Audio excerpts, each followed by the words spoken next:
안녕하십니까.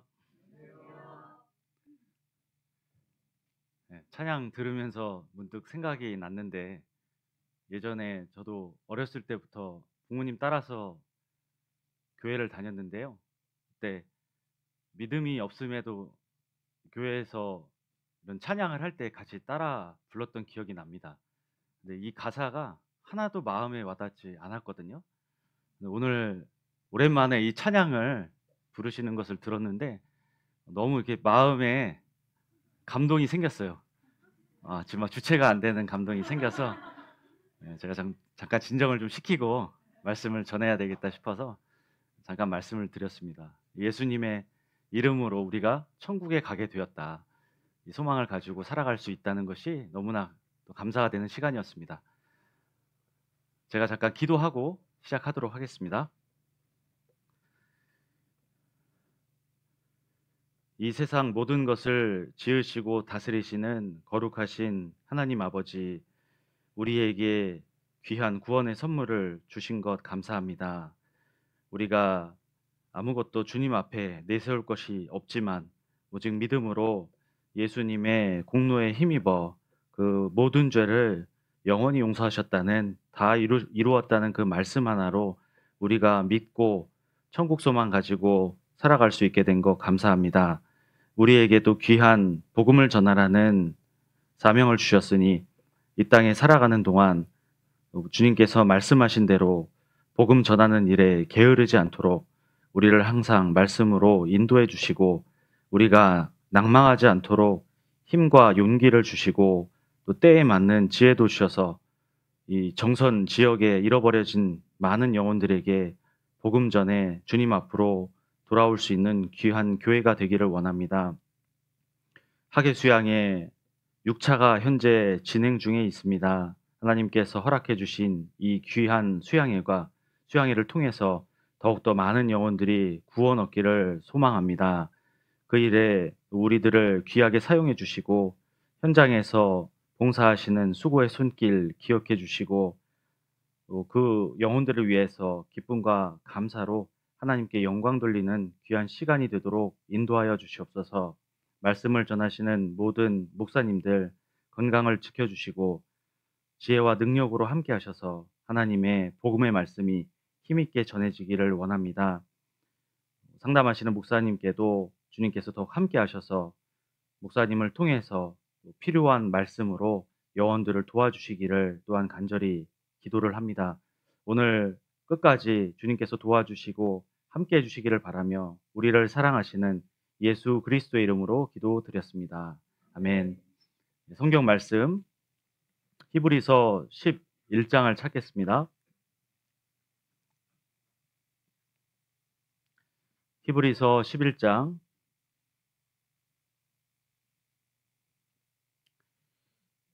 1절입니다. 히브리서 11장 1절 신약성경 365페이지 정도에 있습니다. 1절부터 3절까지 찾으셨으면 같이 읽겠습니다. 믿음은 바라는 것들의 실상이요 보지 못하는 것들의 증거니 선진들이 이로써 증거를 얻었느니라. 믿음으로 모든 세계가 하나님의 말씀으로 지어진 줄을 우리가 아나니 보이는 것은 나타난 것으로 말미암아 된 것이 아니니라. 오늘은 믿음으로라는 제목으로 히브리서 11장 중심으로 하나님 말씀을 보도록 하겠습니다. 잠깐 그래도 소개를 드리고 시작하는 것이 좋겠습니다. 전혀 모르시죠, 저에 대해서. 네.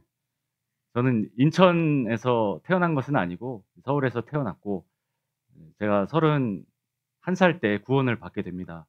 서울중앙교회에서 소집회 말씀 저를 인도하신 분을 통해서 들으면서 제가 가졌던 그 많은 잘못된 생각들이 깨지게 되고 성경을 온전하게 받아들일 수 있게 됐습니다.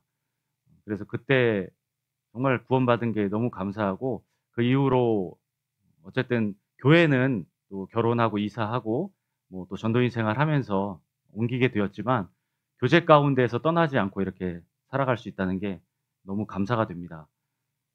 구원받고 네 결혼하고 제가 서울 송파에서 계속 살았습니다. 그러면서 거기서 송파교회에서 신앙생활을 했고, 사실 송파교회도 서울중앙교회에서 자립을 했기 때문에 좀 어려움이 많이 있었거든요. 물론 이제 규모는 정선보다 조금은 컸지만 처음에 시작할 때 그 어려움은 동일합니다. 네. 일할 수 있는 형제님들도 많이 없었고, 그래서 저도 거의 이제 자립한 지 얼마 안 돼서 그쪽에 이사를 가서 같이 교제를 하게 됐는데, 그때 저도 참 힘에 지나도록 그렇게 많은 일들을 감당을 해야 했었던 것 같습니다. 그때마다 참 하나님께 많이 의지했고 제 자신의 어떤 무력함을 많이 느꼈고, 그래서 제 자신이 더 낮아지는 기회가 되었고 교회를 또 많이 배우게 되었습니다. 그때 그런 일들이 없었다면 지금 또 제가 이 자리에 아마 있을 수 없었을 겁니다.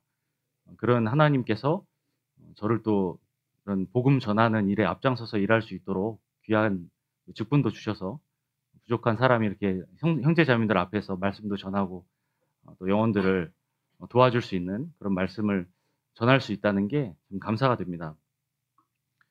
뭐 더 궁금하신 거 있나요? 제가 이야기하다가 뭐 한도 끝도 없을 것 같아서. 정선교회는 처음 왔는데 전에 제천을 지난달에 갔고요. 그리고 그 전달에는 태백교회를 다녀왔습니다. 그래서 지금 계속 삼각형을 그리면서 돌고 있는데, 제천에서 이쪽이 나오셨다고 들었습니다. 저는 별개라고 생각했거든요. 제천은 충청도고 정선은 강원도니까 다른 지역이라고 생각을 했는데, 사실 이게 굉장히 붙어있는 지역이고 사실 제천도 거의 강원도에 가깝다 이렇게 이야기를 하시더라고요. 그래서 제천하고 그때 제천교회 봉사회장님하고도 교제를 많이 했는데, 좀 여러 가지 이야기를 들으면서 정선에 오기 전에 굉장히 기대가 됐고, 또 수양회 때 같이 차수해서 수양회를 치르면서 또 인연도 있고, 하여튼 여러모로 어제도 제가 왔을 때 환대해 주시고 너무 즐겁게 교제하고 식사를 해서 참 좋은 기억을 가지고 그렇게 이제 있다 보니까 어제 잠을 잘 못 잤습니다. 그래서 제가 설레서 너무 기뻐서 잠을 잘 못 자고 일어났는데, 참 좋더라고요. 일어나니까 주변에 사람 소리보다 벌레 소리, 뭐 까치 소리 이런 거 들려서 자연의 그 환경이 이렇게 좋게 둘러싸여 있는 것에 대해서 감사가 되고, 참 아침에 하나님에 대해서도 더 생각을 많이 해 보게 된 것 같습니다. 예. 뭐 궁금하신 게 있으시면 나중에 개인적으로 연락을 주십시오. 오늘은 하나님 말씀을 전해야 되니까요. 다시 말씀을 보도록 하겠습니다. 히브리서 11장 1절 다시 보시면, 믿음은 바라는 것들의 실상이요 보지 못하는 것들의 증거니 라고 말씀하셨습니다. 믿음은 무엇이라고 말할 수 있을까? 바라는 것들의 실상이요 보지 못하는 것들의 증거다라고 성경은 말씀합니다. 믿음이라는 것은 내가 바라는 것이 반드시 이루어질 것이라고 확신하는 거죠. 그것은 실제로 우리 눈에 지금 보이지는 않습니다마는 반드시 이루어질 것이다, 이것을 확신하는 것, 이것이 믿음입니다. 마치 복권을 사서 당첨이 됐습니다. 그런데 그 복권 당첨금은 당장에 받진 않잖아요. 찾아가서 이제 복권 당첨을 받아야 하는데, 그 받기까지 당첨된 복권만 들고 있는 것만으로도 돈을 가지고 있다고 생각을 합니다. 실제로 그렇게 살잖아요. 믿음이 그런 거죠. 아직 내 눈앞엔 보이지 않고 당장에 이루어지지는 않았지만 반드시 이루어질 것이다 라는 확신을 가지고 사는 겁니다. 천국에 지금 당장에 가지는 않았지만 우리는 천국 갈 것이 확실하다고 믿잖아요. 그래서 천국 갈 사람처럼 삽니다. 그것이 믿음이죠. 선진들이 이로써 증거를 얻었느니라, 이렇게 2절에 말씀하셨는데, 우리의 조상들, 이 믿음을 가진 조상들도 그렇게 여기고 살았다는 겁니다. 그 믿음의 조상들의 삶이 이 히브리서 11장에 기록이 되어 있습니다. 그들이 도대체 어떻게 살아갔는가, 그 믿음은 무엇이었는가, 이런 것들을 증거하는 그런 성경이 히브리서 11장이라고 할 수 있습니다. 3절을 보겠습니다. 3절.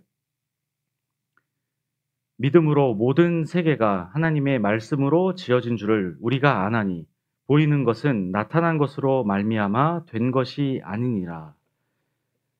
모든 세계가 하나님의 말씀으로 지어진 줄을 믿는다고 했는데 참 놀라운 믿음이죠. 어떻게 이 세상이 그것도 보이지 않는 하나님의 말씀으로 지어졌다고 믿을 수 있을까요? 사실 우리가 살아가면서 이러한 믿음을 가지고 산다는 것을 아십니까? 전기 보입니까? 전기 안 보이죠. 그런데 전기 있다고 믿으세요? 어떻게 믿으십니까? 예, 바로 위에 우리 눈에 보이는 이 전구에 빛이 들어와 있잖아요. 이것은 전기가 공급되지 않으면 들어올 수 없는 거죠. 눈에 보이는 전구의 빛을 통해서 우리는 보이지 않는 전기가 있다고 믿어요. 눈에 보이는 이 세상을 통해서 하나님이 살아 계시다는 것을 믿을 수 있다는 겁니다. 증거만 있다면. 그래서 우리가 수많은 증거를 성경을 통해서 확인하고 그것을 믿는 거죠. 그래서 보이지 않는 하나님이 살아 계시다. 그리고 그 하나님의 말씀이 정말 놀라운 능력을 가지고 있구나. 말씀으로 모든 것을 다 하실 수 있다. 이것을 믿게 됩니다. 믿음으로 모든 세계가 하나님의 말씀으로 지어진 줄을 우리가 아나니. 사실 믿음의 출발은 창세기 1장 1절이죠. 하나님이 태초에 모든 것을 창조하셨다. 이 말씀을 믿을 수 있다면 성경의 어떠한 말씀도 믿을 수 있습니다. 이것이 믿어지지 않으면 성경의 어떤 것도 믿어지지 않겠죠. 히브리서 11장에 이 믿음으로라고 처음 히브리서 11장 3절 시작한 이 단어만 20번이 기록되어 있습니다. 믿음으로. 하나님의 말씀을 믿음으로 이루어진 놀라운 일들이 기록되어 있어요. 그것을 사람들이 증거하고 있습니다. 그 삶을 통해서요. 쭉 내려가셔서 히브리서 11장 35절을 보시겠습니다. 35절. 35절에 시작을 여자들은 이렇게 하고 있습니다. 그리고 36절을 보시면 또 어떤 이들은 이렇게 말씀하고 있죠.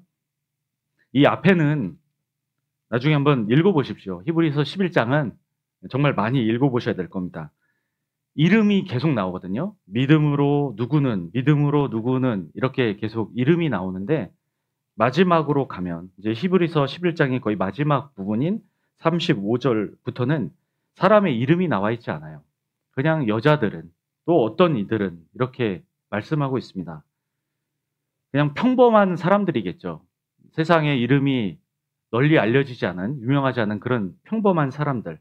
하지만 믿음을 가지고 산 사람들. 그 사람들은 어떻게 살았을까? 우리 같은 사람들이지 않겠습니까? 여기 뭐 유명한 분 계세요? 이름만 대면 정선에서 말고 전국적으로 뭐 예? 우리나라에서 유명한 분 그런 분은 안 계시잖아요. 그런 유명한 분이 아니었더라도 믿음을 가진 사람은 이렇게 살 수 있다는 그런 이야기를 하고 있습니다. 이 믿음을 가지기 위해서는 필요한 것이 말씀이죠. 우리가 잘 아는 로마서 10장 17절에 믿음은 들음에서 나며 들음은 그리스도의 말씀으로 말미암았다라고 하셨어요. 이 믿음은 말씀을 듣고 생기는 겁니다. 하나님이 하신 이 말씀을 통해서 믿음이 생기는 거죠. 그래서 우리는 말씀에 정말 주의를 기울여야 합니다. 이 말씀을 목숨같이 생각해야 돼요. 이 말씀을 붙잡지 않으면, 말씀에 사로잡히지 않으면 우리는 아무런 믿음도 가질 수가 없습니다. 터가 무너지면 의인이 무엇을 할꼬 시편에 말씀하셨는데 건물의 기초가 튼튼하지 않으면 아무리 높이 올려도 곧 무너지잖아요. 아무리 튼튼한 재료로 집을 지어도 무너집니다. 결국 건물은 기초가 튼튼하냐 이것에 그 모든 것이 달려있는 거잖아요. 우리의 믿음도 이 기초에 달려 있습니다. 왜 내 믿음이 흔들리는가? 왜 내가 자꾸 마음이 왔다 갔다 하는가? 이런 것을 우리가 곰곰이 생각해 보면 분명히 말씀이 내 마음에 새겨져 있지 않아서 그럴 거예요. 내가 붙잡는 말씀이 없고 내가 다른 곳을 자꾸 보고 있고 다른 것에 기초하고 있기 때문에 아마 내 마음이 계속 흔들릴 겁니다. 말씀이 가장 중요하다는 것. 그래서 우리가 표대 말씀 세우잖아요. 매년 하시죠? 예. 근데 항상 연초에는 이 표대를 우리가 바라보고 열심히 살겠노라 하지만 연말에 간증할 때 어떻습니까? 한 10중 8구는 그렇지 못했다라고 이야기하세요. 딴 곳을 많이 본 거죠. 그리고 그다음에 똑같은 표대를 또 세웁니다. 해마다 거의 반복되는 일이에요. 표대를 세웠지만 표대는 보기 위해서잖아요. 나의 목표점인데 그것을 보지 않고 다른 곳을 보고 내가 열심히 달렸지만 결국 그 표대에 이르지는 못한 겁니다. 베드로가 예수님이 무리를 걸어오시는 걸 보고 배에서 뛰어내렸잖아요. 예수님께서 오라고 하시니까 그 말씀을 따라서 말씀에 의지해서 뛰어내렸을 때에 놀라운 일이 벌어졌습니다. 무슨 일이 일어났죠? 네, 무리를 걸은 그 놀라운 일이 있었잖아요. 사람으로서 무리를 걸은 사람은 베드로밖에 없잖아요. 그런데 베드로가 끝까지 갔습니까? 못 갔습니까? 못 갔어요. 왜 그랬죠? 예수님을 보고 가야 되는데 물을 봤잖아요. 그때는 바람이 세게 몰아쳐서 파도가 뭐 대략 한 2, 3미터 정도씩 칠 때였습니다. 얼마나 무섭겠어요. 바닷가에서도 보면은 파도 칠 때 참 무섭죠. 베드로는 예수님을 봤을 때는 그 파도가 무섭지 않았어요. 끝까지 갈 수 있었습니다. 그런데 그 파도를 보는 순간에 갑자기 두려움이 생겼고 물에 빠져들었어요. 그리고 허우적댈 때 주님께 구원해 달라고 부탁했고 주님이 손 잡아 주셨습니다. 그래서 다시 예수님을 바라볼 때에 물 밖으로 나올 수가 있었습니다. 말씀을 보지 않으면 우리의 믿음은 이렇게 된다는 거죠.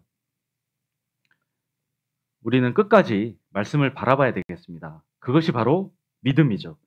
아랍의 개 경주를 하는 걸 봤습니다. 개들이 한 번도 옆으로 벗어나지 않고 꽤 긴 거리를 뛰는 거예요. 전속력으로 사냥개들 뛰는 거 보셨죠? 그 빠른 속도로 결승점까지 딱 통과하는 걸 봤습니다. 어떻게 저럴 수 있을까? 개들이 주인이 앞에서 뛰어가는 것도 아니에요. 주인보다 더 빠르니까 그럴 수는 없겠죠. 나중에 비교를 봤어요. 했더니 개 앞에 카메라가 딱 비춰주는데 뭐가 있었냐면 뭐라고 생각하세요? 예, 어떤 트럭이 앞에 가고 뒤에다 이렇게 낚싯대 같이 매달려가지고 고기의 끝에 고기가 매달려 있어요. 그거를 앞에서 트럭이 매달고 빠른 속도로 가는 겁니다. 그러니까 개들이 그것만 보고 죽어라고 뛰는 거예요. 결승점까지. 한눈은 안 팔고. 옆에서 뭐 소리 지르고 난리가 나는데 개들은 계속 끝까지 뛰어갑니다. 그것을 생각하면서 그것을 바라볼 때 이런 생각이 들었어요. 우리가 하나님의 말씀을 그렇게 계속 바라볼 수 있다면 우리도 끝까지 믿음으로 살아갈 수 있겠다. 옆길로 새지 않겠다. 그리고 그 결승을 통과했을 때, 결승점 통과했을 때 그 크신 영광이 기다리고 있잖아요. 1등한 개한테 주인이 와서 칭찬해주고 먹이를 주더라고요. 우리도 나중에 끝까지 그 믿음으로 살아갔을 때 하나님이 주실 것들이 뭐 그것과 비교가 되겠습니까마는 엄청난 것들이 있겠죠. 믿음의 기초에 대해서 잠깐 생각을 해봤습니다. 히브리서 11장 다시 보시겠습니다. 35절.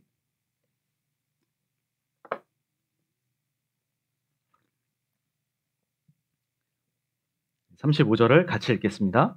여자들은 자기의 죽은 자를 부활로 받기도 하며 또 어떤 이들은 더 좋은 부활을 얻고자 하여 악형을 받되 구차히 면하지 아니하였으며 여자들은 자기의 죽은 자를 부활로 받기도 하며 라고 말씀하셨는데 실제로 이런 일이 있었습니다. 구약시대에 엘리사 선지자 시대에 2명의 여인이 죽은 아들을 부활로 받았어요. 아들이 죽었는데 그 선지자들을 통해서 하나님이 살려주셨습니다. 세상에 이런 일은 없죠. 의사가 아무리 의술이 좋아도 죽었던 사람, 사망이라고 판정된 사람을 살려낼 수는 없어요. 사망이라고 판정하는 순간 의사의 역할은 끝납니다. 심폐소생술이라고 하잖아요. 심장이 멈추지 않도록 계속 압박해서 다시 심장을 뛰게 하는 그런 이제 우리가 의술을 행하는데 그것은 죽은 사람한테는 소용이 없잖아요. 살아있는 사람한테 아직 죽지 않은 사람한테 효과가 있습니다. 그런데 부활이라는 것은 완전히 죽었던 사망이라고 판정난 사람이 살아난 거예요. 이런 일을 누가 할 수 있겠습니까? 하나님밖에 없죠. 생명을 주시는 그 하나님. 그 하나님이 실제로 부활이 있음을 이미 구약 시대에 보여주셨어요. 예수님이 오시기 전에. 예수님은 실제로 부활하셨잖아요. 그 부활이 이미 있을 것을 보여주셨고, 그래서 그것을 보고 오실 예수님이 죽고 부활하실 것을 믿을 수 있었던 거예요. 실제 눈앞에 예수님을 보지 않았지만 그렇게 믿을 수가 있는 겁니다.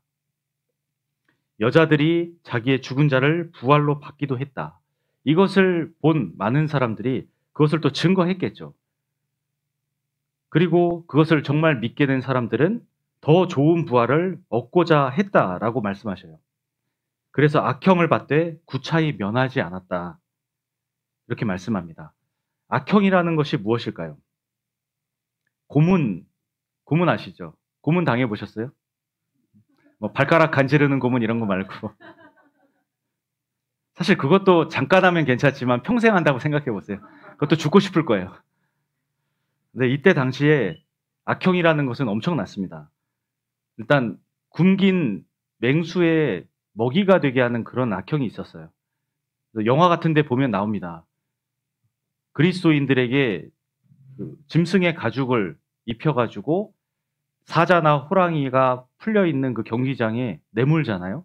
그리고 사람들이 그걸 지켜보고 즐겁게 박수치고 합니다. 그러면서 그 굶주린 맹수의 먹이가 되는 그런 끔찍한 일들이 있었어요. 찢어서 이빨로 물어뜯고 잡아먹는 그런 일이 있었습니다. 그리고 화형당하는 일도 있었습니다. 실제로 로마 시대에 많은 사람들이 불타 죽었습니다. 어떻게 죽였냐면 십자가에다가 매달아놔요. 예수님처럼 십자가에 못 박아서 매달아 놓고 그 밑에서 불을 붙입니다. 기름을 부어서 불을 붙여요. 그리고 밤에 우리 가로등 있지 않습니까? 이 동네에 있는 가로등처럼 밤에 길을 밝히는 용도로 썼습니다. 그 수많은 사람들을 그렇게 처형했어요. 얼마나 고통스럽게 죽어가겠습니까? 그리고 채찍질했죠. 예수님이 당하신 그 채찍질은 참 고통스러운 것이었죠. 지금도 채찍질은 아니지만 태형이라고 해서 일부 국가에서 시행하는 형벌이 있습니다. 특히 싱가포르하고 중동 지역에서 태형이라는 것이 있는데 그 맞은 사람들을 보면은 고통이 엄청나다는 걸 알 수 있어요. 그 건장한 운동선수 출신이 부러지지도 않는 막대기로 때립니다. 그 맞고 난 상처를 보잖아요. 살이 이렇게 파여요. 살이 몇 대만 맞으면 파여서 도저히 못 맞아서 나중에 맞는 사람도 있고 그 고통 속에 몸부림치는 것들을 보게 됩니다. 그 채찍을 맞고 나면 그 상처가 평생 낫지 않아요. 그리고 거기 감염이 돼서 죽을 수도 있습니다. 우리도 끔찍한 고통을 한번 겪어보면 평생 기억이 나잖아요. 뭐 자다가도 기억이 납니다. 채찍질을 맞은 사람들이 그러한 일을 당했을 거예요. 채찍 맞으면 이 맞다가 살점이 뜯어지고 근육이 뜯어져서 배에 창자가 드러나고 등에 뼈가 보이고 맞다가 죽은 사람도 허다했습니다. 이런 일을 그리스도인들이 당했어요. 예수님이 그 일을 당하셨잖아요. 우리의 죄를 위해서. 동일하게 그런 고통이 주어졌습니다. 그리고 36절 보시면 36절에 또 어떤 이들은 희롱과 채찍질뿐 아니라 결박과 옥에 갇히는 시험도 받았으며 희롱, 비웃음이죠. 이 믿음을 가진 사람에게 사람들은 존경하는 게 아니라 칭찬하는 게 아니라 비웃습니다. 뭐 보이지도 않는 걸 믿는다고? 그렇죠. 우리가 믿는 대상은 보이지 않는 하나님이니까요. 말씀이니까. 보이지 않는 천국이잖아요. 그것을 믿는 사람을 조롱합니다. 야, 그냥 현실에 있는 거나 충실해서 잘 먹고 잘 살 생각을 해야지. 그런 허무맹랑한 보이지도 않는 것을 믿는다고 네 인생을 거기다 걸었어? 논리잖아요. 교회에 대한 비판도 그렇습니다. 들어보지도 않고 와보지도 않고 그렇게 교회에 대한 비판을 당하면서 우리가 전도할 때마다 많은 수모도 당합니다. 그런 것들을 당시에도 많은 그리스도인들이 당했어요. 우리 모든 죄 때문에 돌아가신 그 예수님, 그리고 부활하신 예수님을 증거했지만 사람들은 인정해 주지 않는 거예요. 수많은 사람들이 그렇게 무시하고 이들을 협박했습니다. 말하면 죽인다. 다시는 하지 말라. 고문하고. 그랬음에도 이들은 묵묵히 믿음으로 견뎌나갔습니다. 더 좋은 부활을 얻고자 해서. 그래서 믿음을 부정하는 시험도 받았죠. 여기 36절 마지막에 시험도 받았으며 라고 했습니다. 이 믿음을 부정하면 살려주겠다. 이런 제한이 많이 있었던 거죠. 이런 끔찍한 고문들을 피할 수 있게 해주겠다. 사실 내가 만약에 내 눈앞에서 나와 함께 교제하던 형제 자매님들이 그 끔찍한 고통을 받으면서 죽어간다고 생각해 보십시오. 그걸 눈앞에 보고 있어요. 내 차례입니다, 이제. 그런데 제안을 하는 거예요. 너 저 사람들처럼 되지 않으려면 딱 하나만 해. 네가 믿는 그 예수 그리스도 욕하고 그리고 이 황제를 위해서 네로 그때 로마를 다스리던 그 황제를 위해서 황제에게 충성하겠다. 맹세해. 이 황제만 내가 숭배하겠다. 맹세해. 그러면 살려줄게. 이렇게 제안한다면 어떠시겠어요? 내가 그 입장에 있었다면 참 솔깃하지 않겠습니까? 제가 예전에 위 내시경 검사 있죠. 건강검진을 하는데 내시경 검사를 그때 처음 했어요. 처음 했는데 선택을 하라는 겁니다. 거기 앞에 간호사가 수면으로 할 거냐, 그냥 안 하고 할 거냐, 생으로 할 거냐, 이걸 물어봤어요. 처음에 잘 몰랐습니다. 근데 제가 바로 수면하겠다 했거든요. 왜 그랬을까요? 제 앞에 누가 들어갔어요. 그런데 비명이 막 이러는 거예요. 죽는 소리가 나는 겁니다. 그래서 제가 간호사한테 물어봤어요. 저분 왜 저러세요? 그랬더니 수면을 안 했대요. 생으로 그냥 들어가서 이거 내시경 호스 넣은 거예요. 제가 그 소리를 듣자마자 바로 사인했습니다. 돈 5만 원 추가하고 수면 마취 하겠다. 사람이 앞에서 그런 고통을 당하는 걸 보면 내가 그런 고통을 당한다는 걸 생각할 수 없어요. 당시에 그리스도인들이 그랬던 거죠. 그 앞에 엄청난 고통을 당하는 걸 보면서도 그걸 받아들였다는 건 정말 믿음 아니면 불가능한 일입니다. 이런 것들도 능히 감당했습니다. 여기 36절에 결박이라고 했는데 결박과 옥에 갇히는 이런 일도 있었다 했습니다. 감옥에 갇히는 거 끔찍하죠. 지금도 감옥 가기 싫지만 옛날 감옥은 더 했습니다. 지금처럼 시설도 좋지 않고 그 지하에 눅눅한 곳에 빛도 안 들어오고 당시에 먹을 것도 없었어요.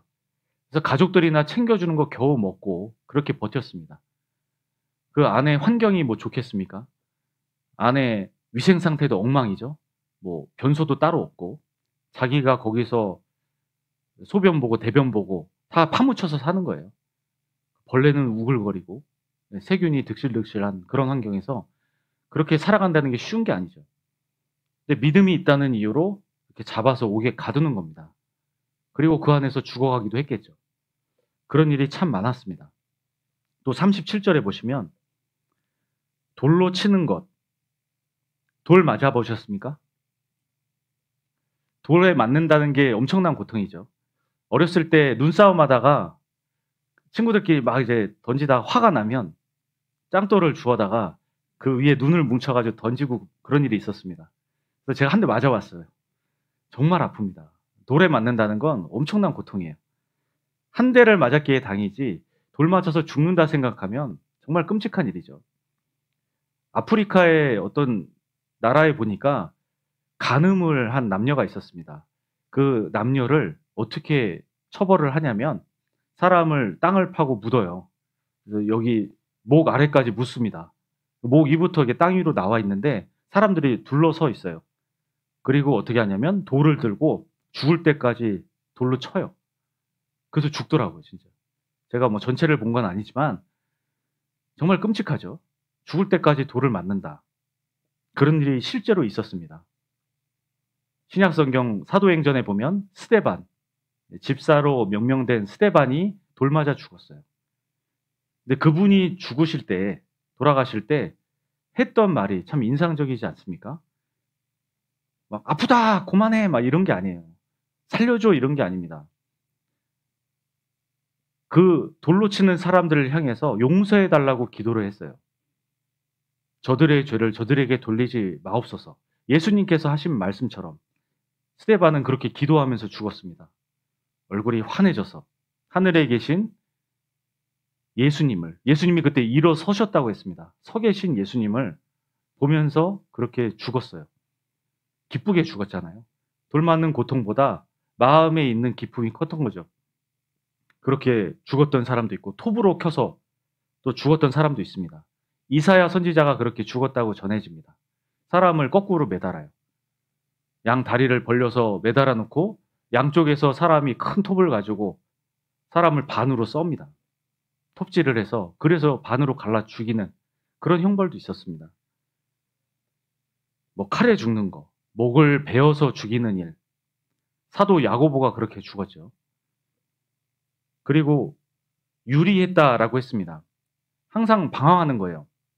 정처가 없이, 정해진 집이 없이, 안정된 직업도 없이, 그리고 가는 곳마다 환난과 학대를 받았다. 이렇게 말씀하죠. 가면은 환영해 주는 게 아니에요. 뭐 제가 인천에서 이렇게 왔지만 환영을 해 주시잖아요. 그러니까 오기 전에도 마음이 즐거워요. '아, 또 성도님들이 이렇게 환영해 주시겠구나.' 그래서 먼 길을 가더라도 기쁜 마음으로 올 수가 있습니다. 그런데 갔는데 와서 뭐 봐주지도 않고 뭐 "왜 왔냐?" 그러고 알아서 밥 사 먹으라 그러고 뭐 이러면 좀 서글프잖아요.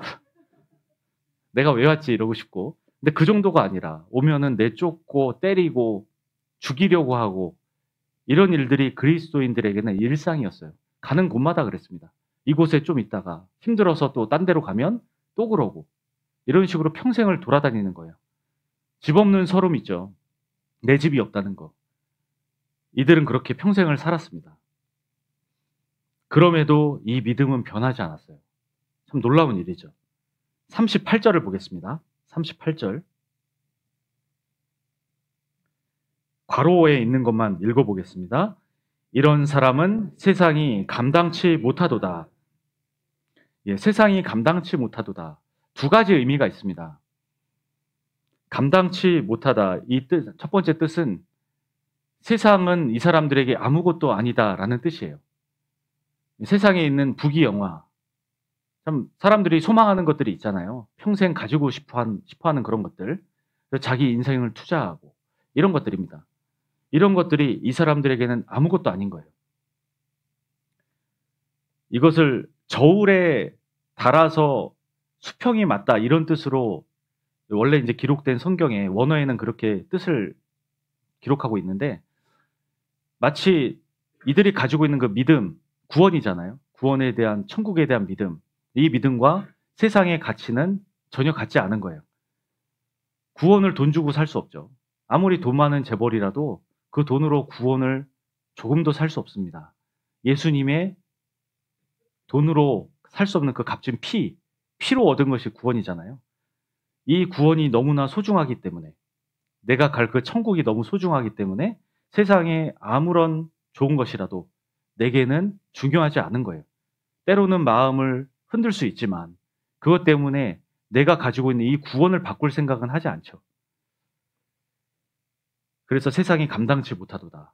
이런 표현을 했습니다. 그리고 세상은 이런 사람들을 받아줄 수 없다는 뜻도 있어요.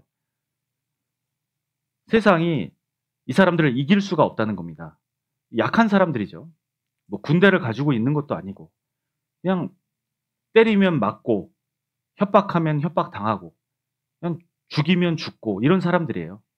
뭐 무슨 때를 이뤄서 나라를 대적하고 이런 힘도 없습니다. 그냥 양 같은 그런 사람들이잖아요. 약하디 약한. 이런 사람들을 세상이 감당치 못한다 했어요. 이런 마음이 있기 때문입니다. 죽으면 죽으리이다. 에스더가 한 그 유명한 말이 있잖아요. 믿음이 있으면 이렇게 되는 거예요. 왜냐하면 부활이 있기 때문에. 기껏해야 죽으면 우리는 천국에 가는 거잖아요. 영원한 부활이 있습니다. 까짓것 죽기까지 더 하겠냐. 죽기까지밖에 더 하겠냐. 이런 마음이죠. 우리가 세상을 살 때 그전에는 그랬잖아요. 내가 이 구원이라는 게 없을 때는 죽는 것이 너무나 두려웠습니다. 무서웠어요. 그래서 죽기가 싫었죠. 내 생명을 무엇과도 바꾸지 않습니다. 이 생명을 지키기 위해서 내 전 재산을 다 투자하더라도 내가 이 생명만 지킬 수 있다면, 조금 더 살 수 있다면 그렇게 하는 것이 사람이에요.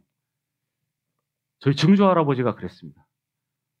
저도 뵙지는 못하고 이야기만 들었는데 예전에 아버지가 그 이야기를 해 주셨어요. 아버지께서 어렸을 때 좀 가난하게 사셨어요. 물론 뭐 그때 식구도 많았지만 저희도 7 남매여서 아버지가 좀 어렵게 사셨다고 들었는데 아버지가 좀 일찍부터 돈을 벌기를 희망했습니다. 그래서 나중에 인제 대학교를 가셨어요. 처음엔 취업부터 하고. 그때 또 그런 일들이 종종 있었죠. 근데 그 이유를 이야기해 주셨는데 이제 증조 할아버지 때에 증조 할아버지가 좀 재산이 많이 있으셨대요, 당시에. 근데 그 많은 재산, 뭐 집도 99 칸인가 그랬다고 했습니다. 옛날에는 가장 큰 집이 99 칸이었잖아요. 왕보다 클 수는 없다 해서. 근데 그런 집을 가졌는데 "왜 그럼 우리 집이 이렇게 됐어요?" 제가 물어봤더니 이유가 증조 할아버지가 소를 이렇게 돌보다가 발길질로 배를 차이신 거예요, 뒷발질로. 그래서 배가 딱딱해졌습니다. 이 원인을 모르니까 돈은 있고 그래서 여기저기 의원을 다 찾아다닌 거예요. 뭐 옛날에 무슨 지금처럼 병원이 없잖아요. 그러니까 사람 수소문해서 찾으면서 치료를 했는데 그게 다 효과가 없었던 거예요. 결국은 돌아가실 때까지 돈 다 쓰고 고쳐보려고 했는데 못 고치고 돌아가셨습니다. 그리고 이제 집이 망한 거예요. 네, 할아버지가 이제 어렸을 때 그런 일이 있고 이제 집이 어려워진 겁니다. 제가 그 얘기를 들었을 때 그때는 별 생각이 없었는데 구원받고 나니까 참 사람이 자기 목숨처럼 소중히 여기는 것이 없구나. 인생에 대해서 우리가 이야기하잖아요. 성경 강연의 첫날에도 그 생각이 들었어요. 아, 세상에 무엇과도 바꿀 수 없는 것이 나의 목숨이다. 그런데 이 목숨을 우리를 위해서 특히 원수였던 우리들을 위해 내어주신 그분이 예수님이시잖아요. 그 예수님이 얼마나 우리를 사랑하셨는가. 이걸 좀 깨닫게 됐어요. 우리가 참 살면서 들어왔던 겪어왔던 그런 일들이 참 이 믿음을 가지는데 많은 교훈을 줍니다. 사람은 이 목숨을 가장 중요하게 생각하잖아요. 그런데 이들은 그렇게 하지 않았습니다. 이들은 이 목숨을 내놓는 데에 대해서 아까워하지 않았어요. 폴리캅이라는 사람이 있었습니다. 예전에 2세기 정도, 지금으로부터 한 1800년, 1900년 전에 당시에 서머나 교회라고 요한계시록에 보면 아시아 7교회가 있죠. 거기에 서머나 교회가 있는데 지금의 터키 이름이 바뀌어서 이제 튀르키예 그쪽 지역에 있는 교회인데 거기 담임 목사님이었어요. 그분께서 이제 어느 날 그때 당시에 로마가 다스리던 시대에 붙잡혀 간 거예요. 왜냐하면 이분은 하나님만 섬긴다 하니까 당시에 로마 황제가 신이었거든요. 그래서 로마 황제를 섬겨야 되는데 이 사람은 도대체 자기는 유일신인 하나님만 섬긴다. 그리고 그렇게 가르치니까 이 사람을 잡아간 거예요. 그래서 죽이겠다 한 겁니다. 이 사람을 죽이려고 할 때에 아까 제가 말씀드렸죠. 제안을 한 거예요. 거기에 총독이 당신이 믿는 이 예수 그리스도를 내 앞에서 욕하고 로마 황제의 이름으로 맹세하고 로마 황제만 숭배하면 살려주겠다. 그때 폴리캅이 이렇게 말을 했습니다. 나는 86년 동안 그분을 섬겨왔어. 그런데 그분은 단 한 번도 나에게 나쁘게 대한 적이 없어. 그런데 내가 어떻게 그분을 욕할 수 있단 말이오. 이렇게 하면서 거절했고 결국 그분은 화형을 당했습니다. 화형 당할 때도 이분이 했던 말이 유명해요. 내가 그리스도를 위해 죽는 것을 영광스럽게 생각합니다. 이렇게 하고 죽었습니다. 기쁘게 죽었어요. 이 목숨을 내놓는 데에 오히려 기뻐할 수 있는 것이 믿음입니다. 이런 사람은 그래서 세상이 감당치 못하도다. 이렇게 말씀하시죠. 우리는 이 믿음장을 통해서 예전에 그 믿음을 가지고 살아갔던 사람들이 어떠한 믿음의 증거를 보여줬는가 이것을 알게 되죠. 우리도 그렇게 할 수 있기 때문입니다. 우리에게도 동일한 믿음을 가지고 살 것을 성경은 말씀을 하고 계세요. 이 대표적인 믿음을 가지고 산 사람 중에 우리가 잘 아는 구약 성경에 유명한 사람이 있죠. 다윗입니다. 이 다윗은 어떠한 믿음을 가졌느냐? 히브리서 10장 39절을 보겠습니다.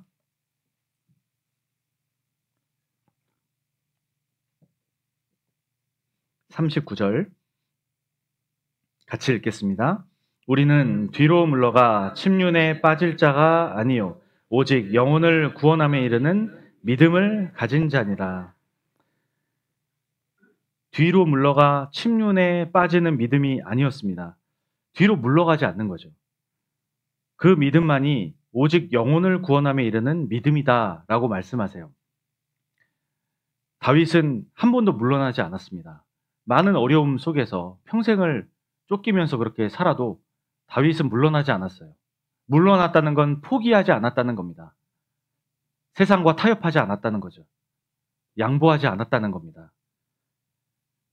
왜 그런 믿음을 가졌을까요? 예수님께서 마지막에 제자들에게 하신 말씀이 있죠. 마가복음 16장에 보면 너희는 온 천하에 다니며 만민에게 복음을 전파하라. 예수님께서 그 말씀을 마치시고 하늘로 올리우셨다 그렇게 말씀합니다. 예수님이 마지막으로 부탁하신 그 내용이 너희는 온 천하에 다니며 만민에게 복음을 전파하라. 그리고 먼저 가신 이유는 우리도 그 일을 하다가 예수님 가신 곳으로 가실 거기 때문에 이 말씀과 약속을 남기셨어요. 우리가 이 세상에 남아있는 이유가 다른 게 아니죠. 우리는 이 세상에 아직도 하나님을 모르고 구원받지 못하고 천국 갈 소망이 없는 영혼들에게 그것을 전하기 위해서입니다. 수양회에서 상담을 하는데 구원받았다고 좋아하셔요. 말씀을 잘 들으시고 상담을 하면서 나는 이제 천국 갈 수 있다고. 믿음으로 간다고.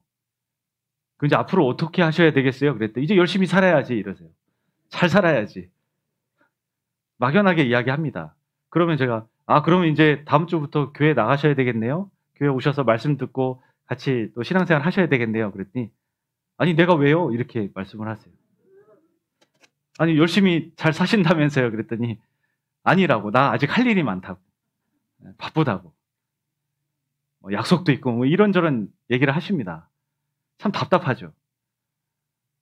하나님의 뜻을 정확하게 알지 못하신 거예요. 복음이라는 건 끝까지 다 들어야 되는 겁니다.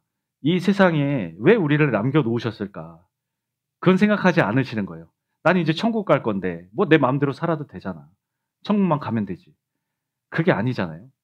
천국 우리를 가게 하기 위해서 예수님이 어떠한 대가를 치르셨는데 그건 싹 잊어버리고 내가 천국 갈 것만 생각하고 나는 수고와 희생을 도저히 하지 않으려는 그런 마음이 있다는 것은 이 구원에 대한 의미를 정확하게 아신 것일까?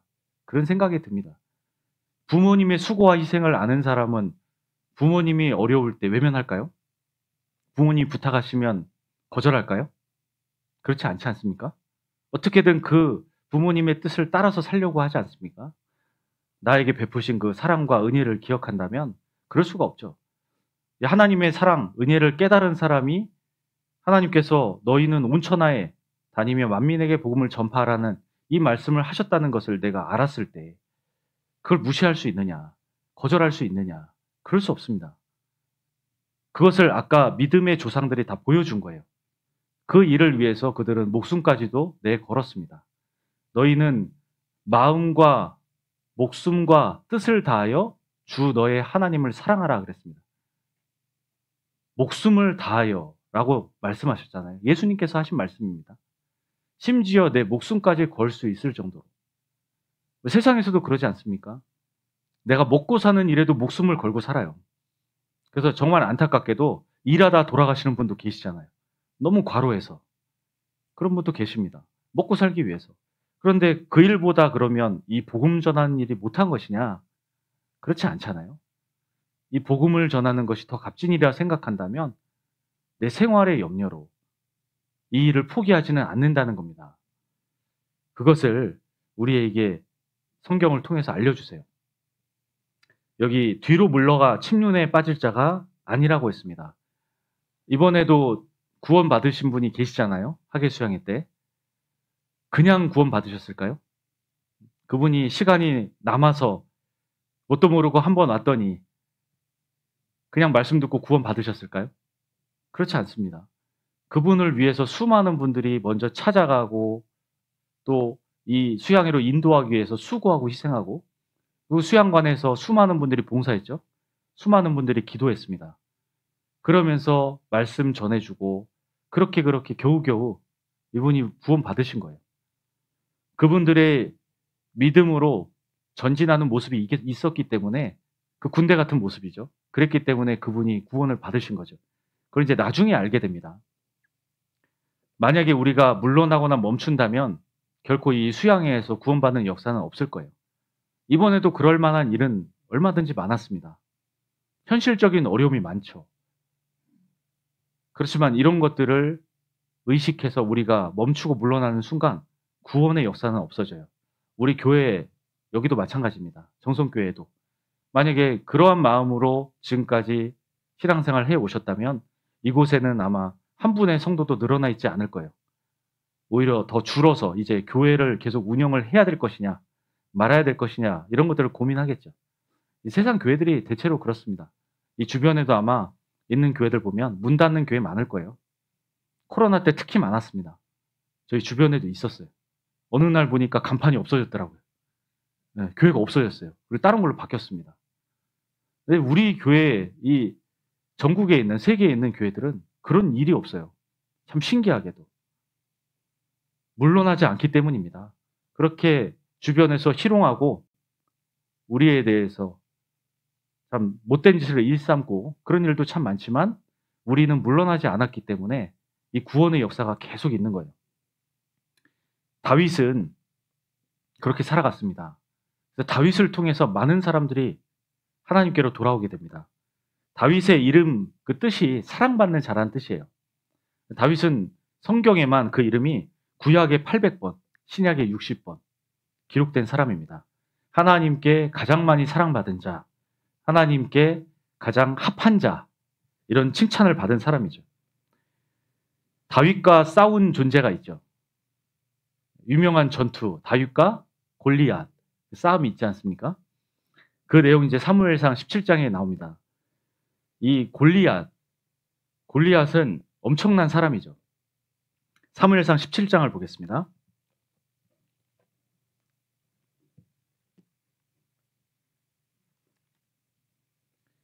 사무엘상 17장 4절입니다.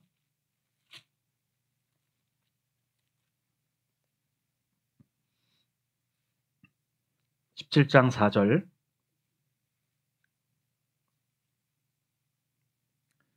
(4절을) 구약성경 435페이지입니다.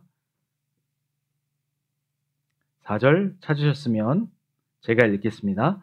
블레셋 사람의 진에서 싸움을 도두는 자가 왔는데 그 이름은 골리앗이요 가드 사람이라.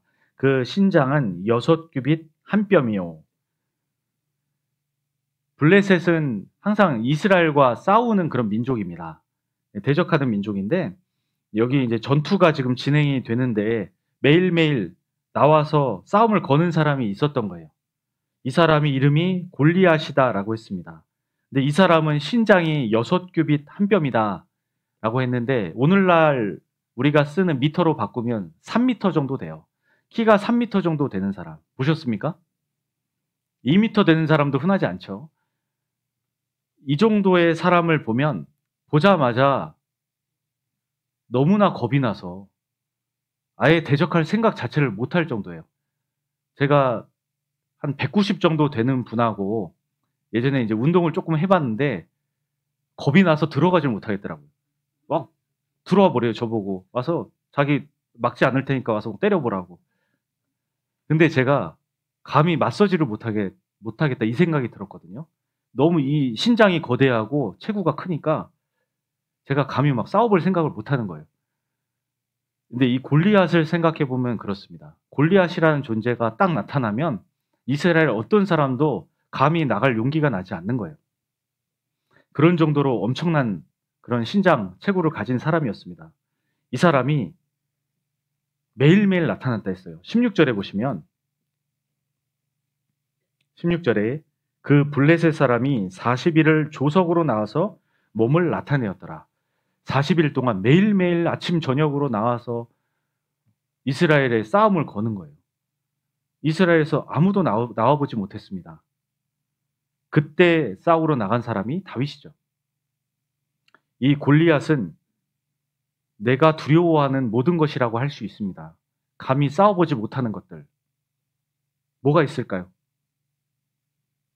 우리의 신앙이 앞으로 나가지 못하고 멈추게 만드는 것들, 뒤로 물러나게 만드는 것들, 근심, 걱정 이런 것들이겠죠. 우리가 속한 가정에서 만약에 남편이 내가 이 교회에서 신앙생활 하는 것을 반대한다면, 핍박한다면 두려울 수 있겠죠. 내 자녀가, 또 내 부모가 그런 것들, 많은 것들 때문에 멈추는 분들이 많이 계세요. 내 또 속한 직장 상사가, 동료가 그 믿음을 가지고 살아가는 것을 반대한다면 또 두려울 수 있겠죠. 우리는 많은 세상의 그런 두려움을 가지고 살아갈 수밖에 없습니다. 골리앗 같은 존재가 너무나 많아요. 한 번만 아니라 매일매일, 하루에도 수차례 나타나는 거죠. 그래서 우리는 잘못하면 멈추고 뒤로 물러날 수 있습니다. 근데 싸움의 목적을 잘 생각해 보십시오. 우리가 왜 그런 세상과의 싸움을 싸워야 하는가? 나의 영광이라면 그런 싸움을 싸울 필요가 없어요.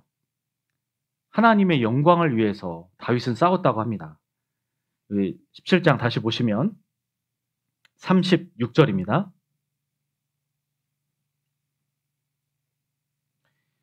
36절 주의 종이 사자와 곰도 쳤은즉 사시는 하나님의 군대를 모욕한 이 할례 없는 블레셋 사람이리까 그가 그 짐승의 하나와 같이 되리이다. 이 블레셋 사람 골리앗이 항상 하나님을 욕되게 했어요. 너네 뭐 하나님 믿는다면서 이 겁쟁이들아. 한 명도 안 나오니까요. 앞으로 나오는 사람이 없어요. 하나님을 모독했습니다. 하나님 믿는 너희들 다 죽이겠다 내가. 나만 봐라. 아무도 대적하지 못하고 있었어요. 세상 사람들이 우리를 아마 그렇게 생각할지도 모릅니다. 우리가 가만히 있다면, 멈춰서 뒤로 물러나 있다면 마땅히 그렇게 생각하겠죠. 그럴 때 다윗은 하나님의 군대를 모욕한 이 할례 없는 블레셋 사람이니까 그 짐승의 하나같이 되리이다. 자기가 죽여서 짐승의 밥으로 주겠다 한 그 골리앗이 우리에게 하나님의 이 능력으로 그렇게 될 것이다. 이것을 이야기한 거예요. 이건 믿음이죠. 상대가 되지 않는 그런 신장을 가지고 있습니다. 다윗은 성경에는 키가 언급되어 있지는 않습니다. 사울에 대해서는 다윗 전에 왕이 된 사울은 모든 이스라엘 사람보다 어깨 위나 더하다. 이 키에 대해서 언급하고 있어요. 사울은 아마 굉장히 키가 컸을 겁니다. 눈에 띌 정도로. 다윗은 그렇지 않았습니다. 사무엘 선지자가 다윗에게 기름을 붓기 전에 장남부터 쭉 지나가게 했잖아요. 이새의 아들들 쭉 형들이 지나갔는데 그때 장남은 굉장히 눈에 띄는 외모를 가지고 있었습니다. 키도 크고 딱 눈에 띄는 사람이었어요. 사무엘이 그 사람이 하나님이 정한 사람이구나. 이렇게 딱 기름을 부으려고 하니까 하나님이 그때 하신 말씀이 외모를 보지 말라. 사람은 외모를 보거니와 나 여호와는 중심을 보느니라. 이 말씀을 하신 겁니다. 그래서 쭉쭉 지나가다가 다 지나갔는데 하나님이 원하시는 사람이 없었어요. 그때 누가 더 있느냐 그랬더니 말제가 있나이다. 어디 있냐? 밖에서 양을 치고 있습니다. 불러와라. 눈에 띄지도 않고 막내이고 대접 못 받죠. 장남도 아니고 그런 존재감 없는 다윗이 결국 하나님이 택한 사람이 됐어요. 그것은 하나님은 사람의 능력으로 사람을 선택하지 않는다는 겁니다. 하나님과 마음이 합한 사람, 물러나지 않는 하나님의 말씀이라면 하나님의 능력을 의지해서 싸울 수 있는 사람, 용기를 낼 수 있는 사람, 이런 사람을 원하세요. 뒤로 물러나지 않는 사람. 그런 다윗이 하나님을 모독하는 이 골리앗과 싸우러 나간 겁니다. 키도 비교가 안 되죠. 무기도 7절에 보시면 골리앗의 무기는 이랬습니다. 그 창자루는 배틀채 같고 창날은 철 600세겔이며 방패든 자는 앞서 행하더라. 이 골리앗은 혼자만 있는 게 아니라 호위하는 사람들도 있어요. 그 방패를 앞에 들고 행하는 겁니다. 골리앗까지 가기도 힘들겠죠. 그런데 그 골리앗, 그 앞에 방패된 자를 뚫고 만나도 골리앗은 무기가, 여기 보시면은 창 날이 철 600세겔이다 그랬습니다. 창을 들고 싸우는데 창 앞에 날카로운 날이 무게가 거의 6kg이에요. 6kg짜리 아령 들어보셨죠? 그 아령을 나무 끝에 매달고 이렇게 휘두른다 생각해 보세요. 이 사람이 보통 사람이 아니죠. 이런 무기를 가지고, 칼도 있었죠. 힘도 어마어마한 이런 사람과 싸울 수 있을까? 이 골리앗은 자기의 영광을 위해서 싸우는 사람입니다. 그래서 자기의 키, 이 신장을 의지하고 자기의 무기를 의지해요. 그리고 나는 이길 수 있다고 자신합니다. 하지만 다윗은 그렇지 않죠. 가진 것이 없어요. 다윗은 마땅한 무기도 없고 그의 신장은 보잘것이 없었습니다. 그런데 다윗은 이것을 의지한 거죠. 그 쭉 내려가셔서 45절입니다. 45절. 17장 45절. 45절은 같이 읽겠습니다. 다윗이 블레셋 사람에게 이르되 너는 칼과 창과 단창으로 내게 오거니와 나는 만군의 여호와의 이름 곧 내가 모욕하는 이스라엘 군대의 하나님의 이름으로 내게 가노라.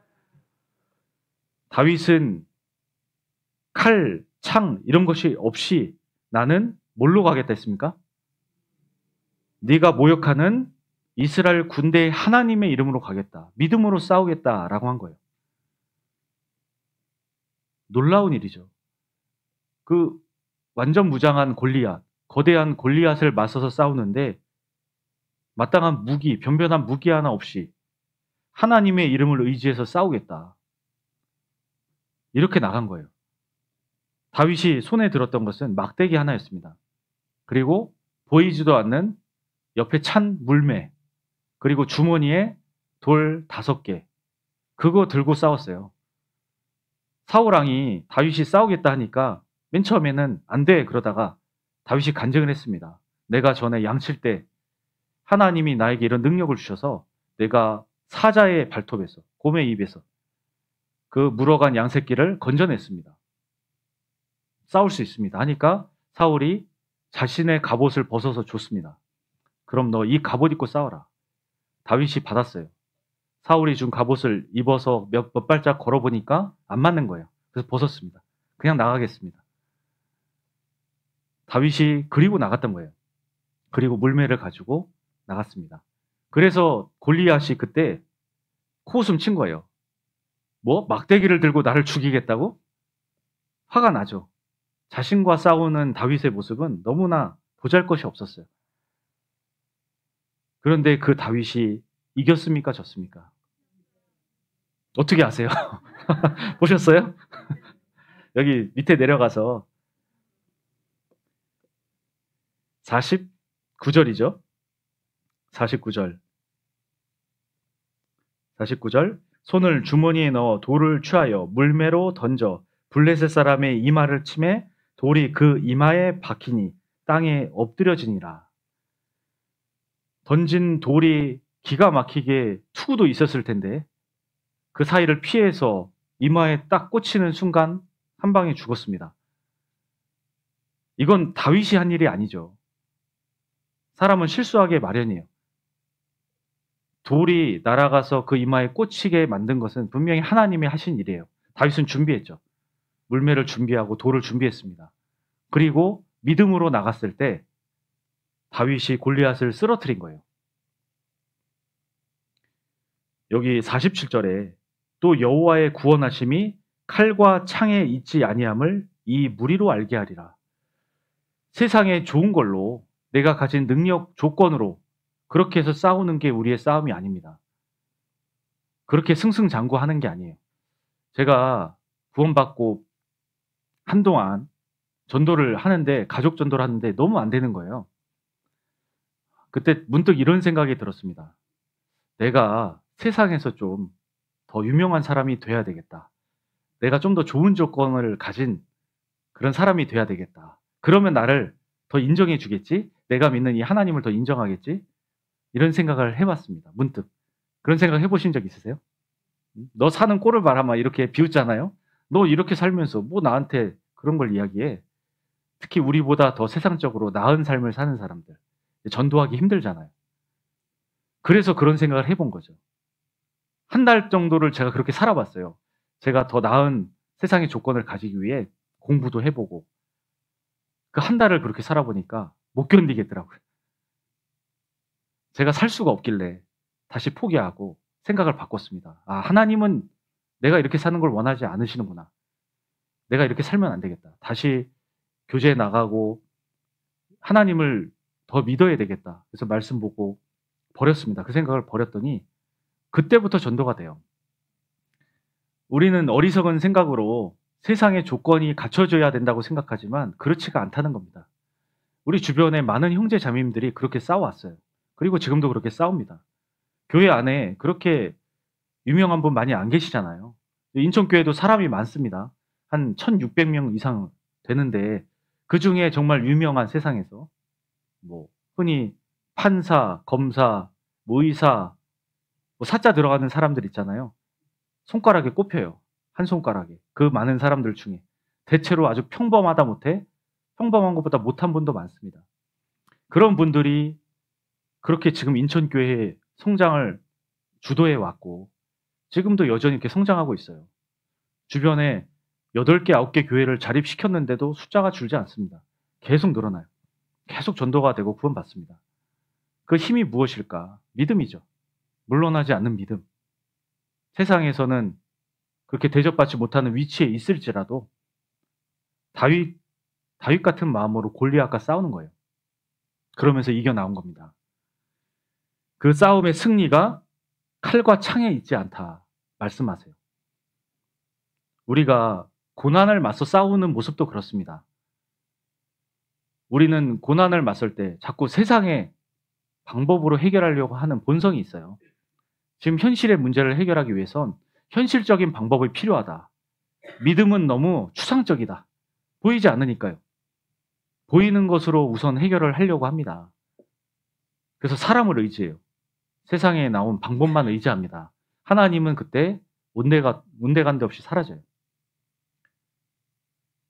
그럴 때 더 필요한 것이 믿음입니다. 그것으로 우리는 싸워서 이기는 게 아니에요. 자꾸 세상의 어떤 좋은 것으로 갑옷을 삼으려는 그런 마음이 우리에게 틈탈 때 우리가 다윗의 승리를 기억해야 되겠습니다. 갑옷을 잘 입는다고 튼튼한 갑옷을 입는다고 살아남는 게 아니에요. 전쟁터에서 이 성경에 기록된 역사가 증명을 합니다. 당시에 구약 시대 전투가 있었습니다. 그때 그 아합 왕이 있었고 유다의 왕이 있었는데 아합 왕은 이제 이스라엘의 왕이죠. 아합 왕은 굉장히 악한 왕입니다. 그 악한 아합 왕이 전쟁을 하는데 이제 서로 동맹을 맺었거든요. 유다와 북이스라엘과 동맹을 맺어서 아람이라는 나라와 싸워요. 근데 이 아람과 싸우는데 아합 왕은 자기가 살기를 바랬기 때문에 자기와 동맹 맺은 그 유다의 왕에게 자기를 이렇게 대우해 주는 것처럼 해서 왕복을 입히고 그리고 자기가 갑옷을 입습니다. 아주 머리를 잘 쓴 사람이에요. 악한 사람들이 대체로 그런 악한 일에 지혜가 뛰어납니다. 그래서 전쟁을 나가면 갑옷을 입은 사람이 살 확률이 높을까요? 왕복을 입은 사람이 살 확률이 높을까요? 당연히 갑옷을 입은 사람이겠죠. 근데 누가 죽었을까요? 갑옷을 입은 아합 왕이 죽었습니다. 어떻게 죽었는지 혹시 아세요? 잘 모르신다고요? 열왕기상을 보겠습니다. 열왕기상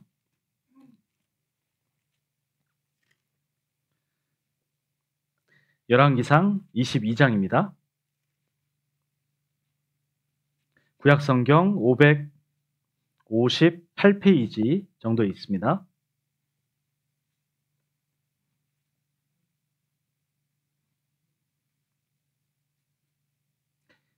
열왕기상 22장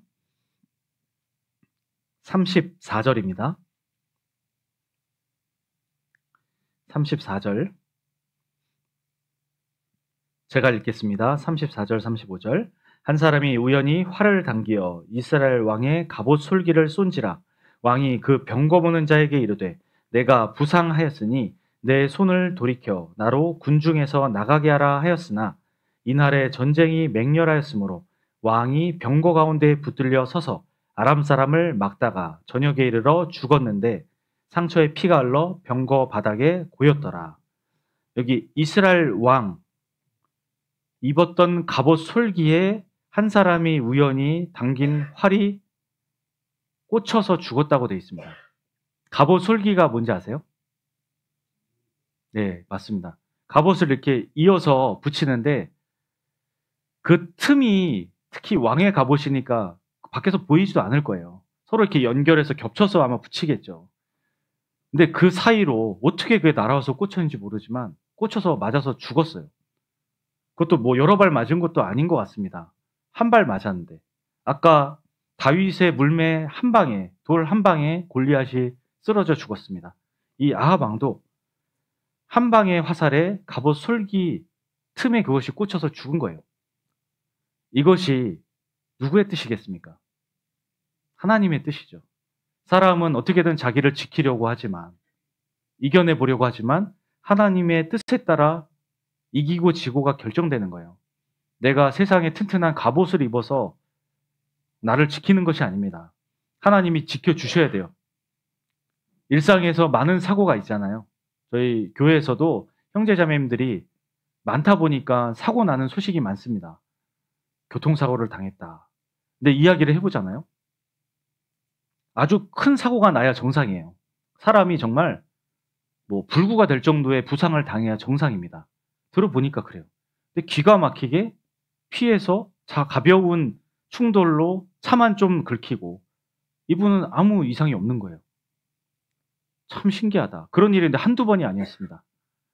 정말 많은 일들을 제가 들었는데 사람이 죽어 마땅한 일인데 다치지 않았어요. 다쳐도 아주 경미하게 다치고. 참 왜 우리 교회에 이런 일들이 많을까 생각이 들었어요. 아, 하나님이 정말 지켜주신다. 내 생애 가운데도 그렇죠. 오늘도 이 세상에 없는 이제 사라진 사람들이 얼마나 많습니까? 아침에 어제는 건강하게 잠자리에 들었지만 아침에 눈 못 뜨는 분들 많으셔요. 내일 일을 너희가 알지 못하는도다 그랬습니다. 그런 인생을 사는 우리들이잖아요. 하나님이 지금 이 순간도 나를 지켜주시지 않으면 내가 어떻게 살겠습니까? 지금 호흡 의식하면서 하세요? 말씀 들으면서 호흡할 거 생각하면서 막 이렇게 숨 쉬고 심장 막 뛰게 해야지 그러면서 힘 주면서 이렇게 심장 뛰게 하시고 그런 분 안 계셔요. 그냥 가만히 우리는 앉아서 말씀만 들을 뿐인데 심장은 알아서 뛰고 피 돌리고 호흡이 알아서 돼서 산소 들어가고 이산화탄소 나가고 이렇게 살아 있습니다. 내 능력으로 내가 살아가는 게 아니다. 우리는 1분 1초 그것을 생각할 필요가 있어요. 하나님이 나를 지켜주십니다. 내가 아무리 세상의 것으로 갑옷을 몇 겹을 입어도 아무리 튼튼한 걸 입어도 내가 나를 지키는 것이 아닙니다. 싸움은 하나님께 달린 거예요.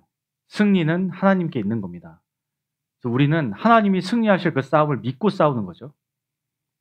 겨우 이겨서 나중에 결과가 승리가 아니라 이미 승리가 보장된 싸움을 우리는 믿음으로 싸우는 겁니다. 그럼 이겨요. 가족전도 어렵습니다. 그렇지만 우리 주변에 많은 형제자매님들의 간증이 있죠.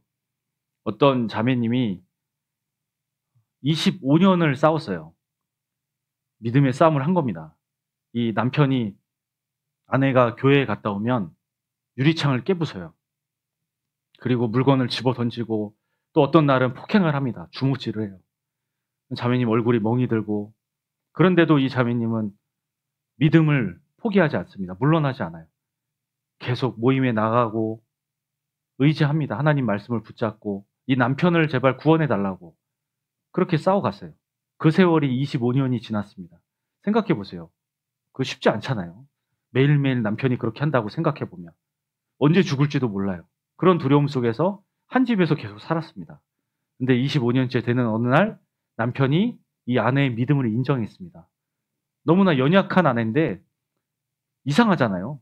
자기가 그렇게 25년간을 협박하고 때리고 그렇게 했음에도 포기하지 않는 게 이상하잖아요. 뭔가 있구나.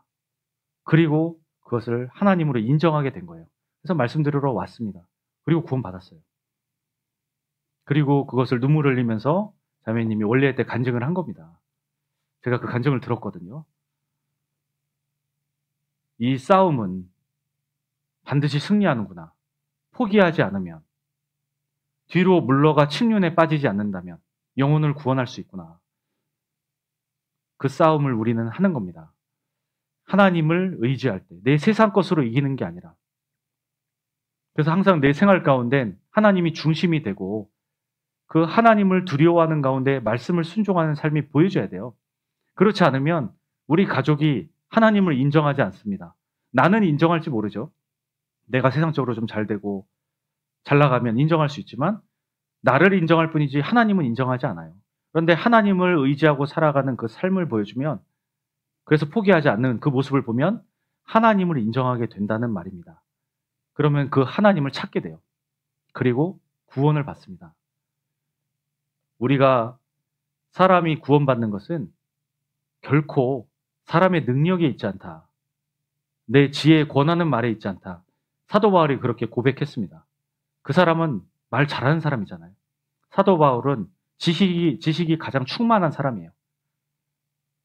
그런 사람이 고백하기를 하나님의 능력에 있다. 이 구원은 오직 하나님의 능력이다. 이것을 고백했습니다. 우리도 그렇게 싸우는 거죠. 내가 능력이 없어도, 연약해도, 부족해도 하나님의 능력에 의지해서 싸우면 골리앗도 쓰러뜨릴 수 있는 겁니다. 나에게 있어서 골리앗이 도대체 무엇일까요?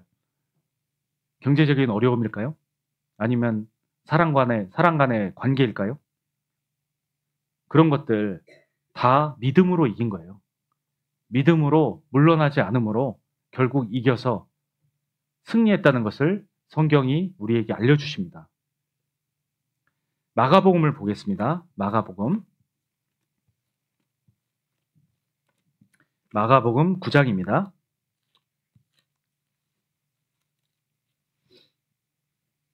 9장 22절입니다.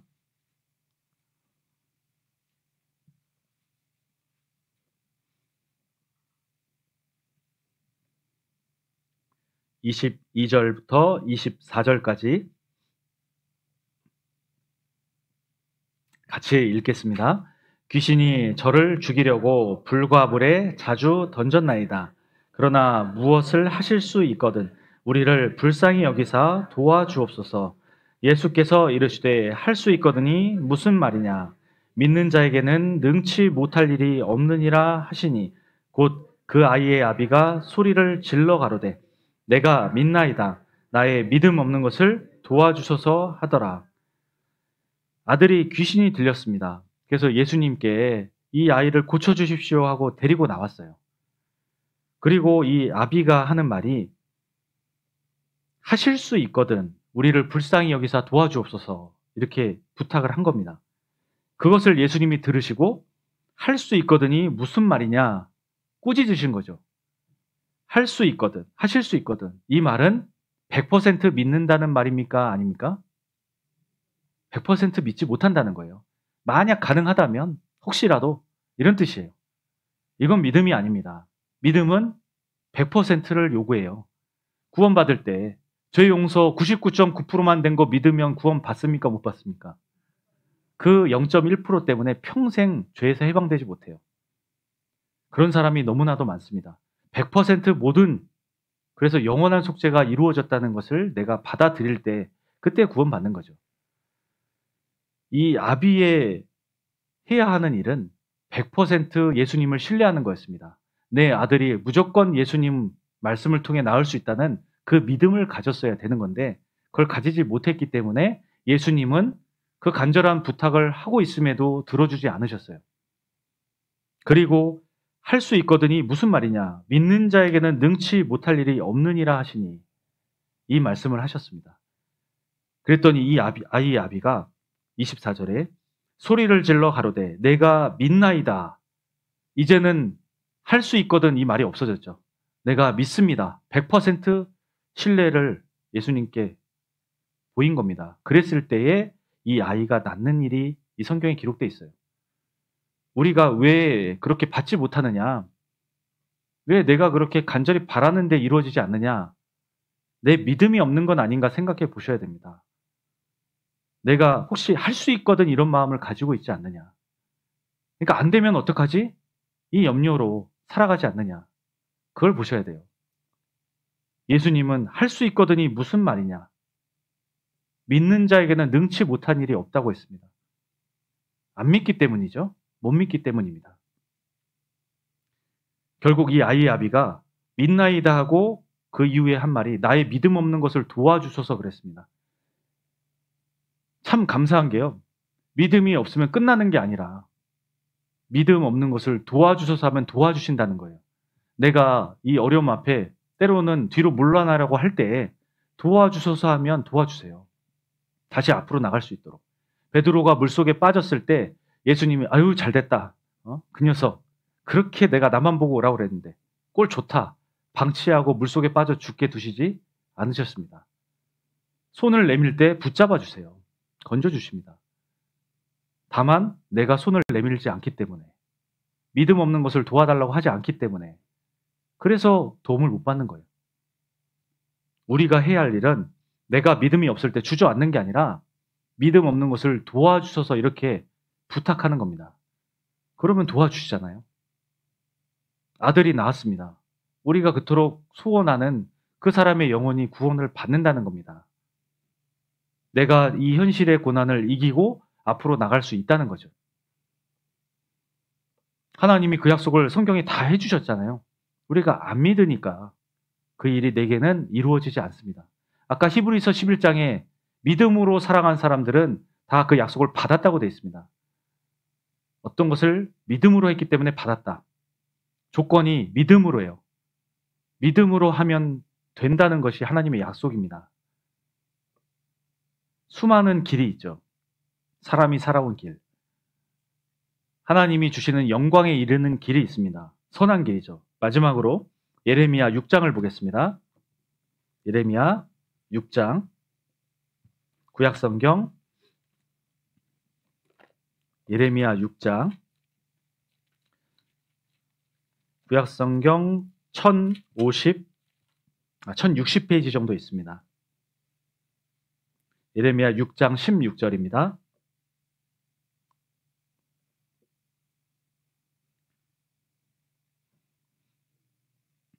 (6장 16절) 16절 말씀 같이 읽겠습니다.